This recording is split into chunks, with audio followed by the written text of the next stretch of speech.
Hi every one, welcome to global short and academy. இந்த வீடியோவில் நம்ம எதை பற்றி பார்க்க போகிறோம் அப்படின்னா, ஃபோனில் வந்து எப்படி ஜெராக்ஸ் காப்பி அப்ளை பண்ணி பார்க்கறது அப்படின்னு வந்து பார்க்க போகிறோம். சரியா? யார் யாரெல்லாம் நீங்கள் ஜெராக்ஸ் காப்பி வந்து வாங்குறீங்களோ அவங்க மட்டும்தான் ரீவேல்யூஷன் அப்ளை பண்ணுறதுக்கு எலிஜிபிள்.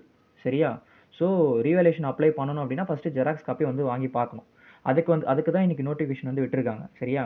ஃபஸ்ட்டு உங்கள் ஃபோனில் கூகுள் க்ரோம் எடுத்துக்கோங்க, இல்லைனா எதனா ஒரு ப்ரௌசர் எடுத்துக்கோங்க, இல்லைனா சிஸ்டத்துலேயே கூட எடுத்துக்கோங்க. சரியா? சர்ச் பாரில் போயிட்டு அவங்க ஒரு நோட்டிஃபிகேஷனில் ஒரு நம்பர் இருக்கும், ஒரு வெப்சைட் இருக்கும். இல்லை வெப்சைட் இல்லைனா அந்த நம்பர் வந்து சர்ச் பண்ணுங்கள்.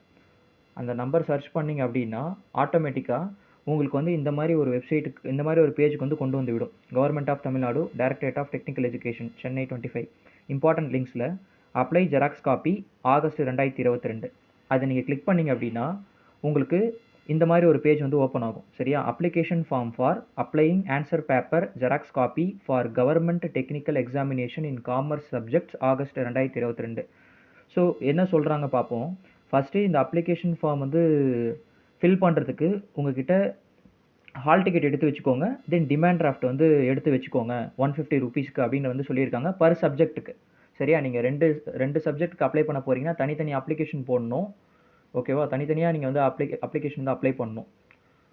ஓகேவா? ஸோ தனித்தனியாக டிமாண்ட் டிராஃப்ட் எடுக்கணும். 300 ருபீஸ்க்கு சேர்த்து எடுக்கக்கூடாது. ஹால் டிக்கெட் எடுத்து வச்சுக்கோங்க. அப்ளை பண்ணுறதுக்கு முன்னாடி டிமாண்ட் டிராஃப்ட் எடுத்து வச்சுக்கோங்க. சரியா? இன்ஸ்ட்ரக்ஷன்ஸ் வந்து கொடுத்துருக்காங்க. என்னென்னா ஃபஸ்ட்டு இன்ஸ்ட்ரக்ஷன்ஸில் கரெக்டாக நேம் மென்ஷன் பண்ணியிருக்கணும், ரிஜிஸ்டர் நம்பர் மென்ஷன் பண்ணியிருக்கணும், டேட் ஆஃப் பர்த் கரெக்டாக மென்ஷன் பண்ணியிருக்கணும் அப்ளிகேஷன் ஃபார்மில் அப்படின்னு சொல்லியிருக்காங்க. ஸோ நீங்கள் தப்பாக மென்ஷன் பண்ணிட்டீங்கனாலோ, நேமோ சப்ஜெக்டோ கிரேடோ எதுனா தப்பாக மென்ஷன் பண்ணியிருந்தீங்க அப்படின்னா அந்த அப்ளிகேஷன் வந்து எடுத்துக்க மாட்டோன்னு சொல்லியிருக்காங்க. 2 சப்ஜெக்ட்டுக்கு 2 அப்ளிகேஷன் போடணும். ஒரு சப்ஜெக்ட்டுக்குமே வந்து பார்த்தீங்கன்னா 3வது இன்ஸ்ட்ரக்ஷன் அதுதான். 4வது இன்ஸ்ட்ரக்ஷன் என்னென்னா, ஒரு A4 சைஸ் கவர் வந்து நீங்கள் வந்து உள்ள அந்த அப்ளிகேஷன் ஃபார்ம் கூட அதை கூட வைக்கணும்.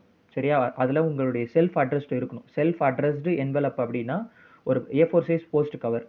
சரியா? 26 சென்டிமீட்டர் இன்ட்டு 11 கிராஸ் 11 சென்டிமீட்டர்னா ஒரு A4 சைஸ் தான். சரியா?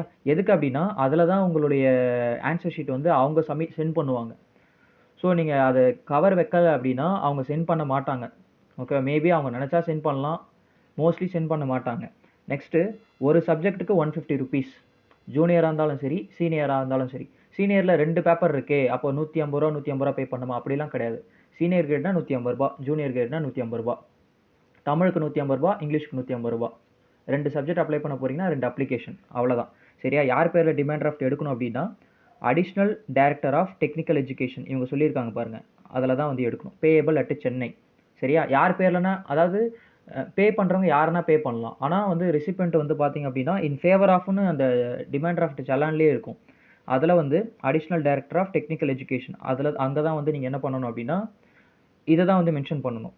6th வந்து யார் யாரெல்லாம் ஜெராக்ஸ் காப்பி அப்ளை பண்ணுறீங்களோ அவங்க மட்டும்தான் ரீவேல்யூஷனுக்கு எலிஜிபிள், அதை சொல்லியிருக்காங்க.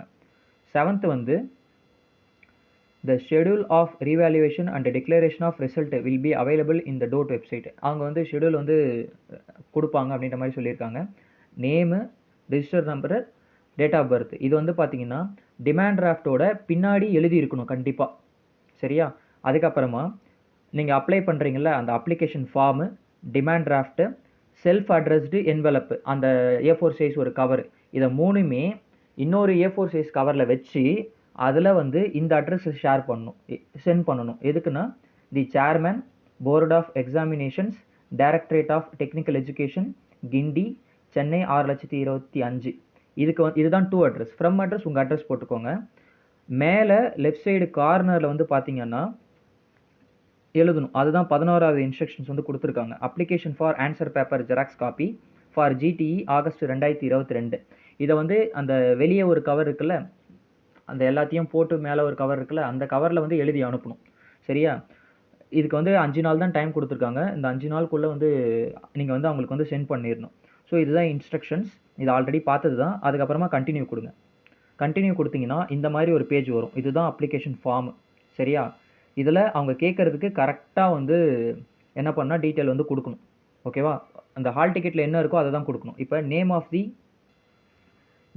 தி கேண்டிடேட் இருக்குல்ல, அதில் நீங்கள் என்ன கொடுக்கணும் அப்படின்னா நேம், உங்கள் பேர் கேபிட்டலில் சூர்யா டி, இது எனக்கு அப்ளை பண்ணுற மாதிரியே வந்து வச்சுக்கலாம். அதுக்கப்புறம் ரிஜிஸ்டர் நம்பர் கரெக்டாக போடணும்.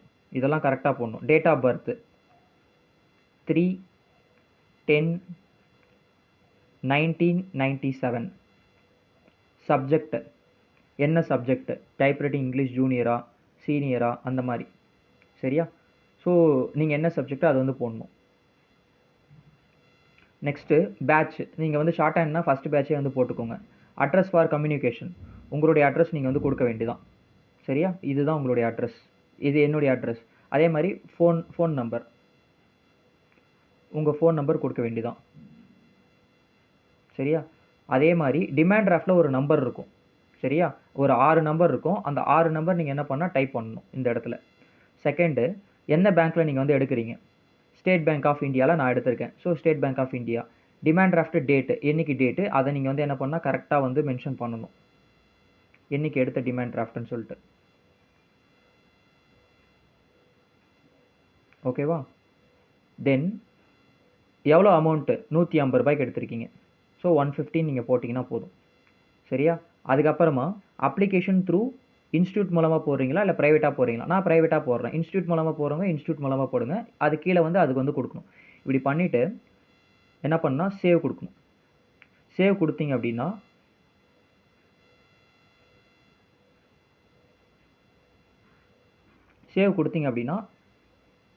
இந்த மாதிரி வரும் உங்களுக்கு அப்ளிகேஷன். சரியா? இதை பிரிண்ட் பண்ணி நீங்கள் என்ன பண்ணணும் அப்படின்னா அவங்களுக்கு வந்து அனுப்பணும். இவ்வளோதாங்க அப்ளிகேஷன்.